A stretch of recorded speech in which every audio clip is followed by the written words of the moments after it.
Hər ay 400 manat, 500 manat maaş alan birisi 2000 manatlıq, 3000 manatlıq telefon işlədir. Bu zahirən belə paradoksal görünür də. Bu artıq mədəniyyət məsələsidir, həyata baxış məsələsidir.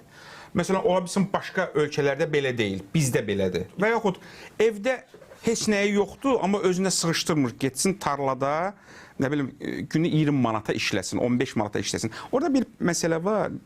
Məsələ ondan ibarət ki, orada da zəhmət haqqı az verilir. Mənim xəbərim var bölgələrdə, o cür ağır işlərdə. Yaxşı maraq olsa, gedib işləyərlər. 63 yaşında çox uğurlu bir iş adamı ilə söhbət edirəm. Azərbaycanda 600 nəfərdən çox işçisi var. Deyir, müəllim, səhər 4-ün yarısında mən qalxıram, hər gün keçirəm otağıma tək və başlayıram sertifikat çəkməyə işlərim haqqında. Elə bir level var ki, orada artıq pula sevgi yoxdur. İdeyalar fərqlidir. Yəni, adamın kifayət qədər artıq pulu var. Doyub, əlbəttə, nə qədər pul xərcləyəcəyi. Mən həmişə bunu düşünmüşəm ki, böyük iş adamları niyə böyük iş adamı olublar? Böyük siyasətçilər, rəhbərlərdən söhbət gedir, liderlər. Niyə lider olublar?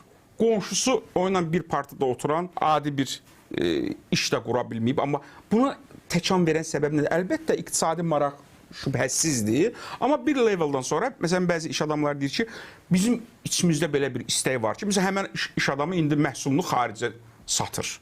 Mən Azərbaycanı dünyada təmsil edeyim. Bu da bir maraqdır, bu da bir istəkdir.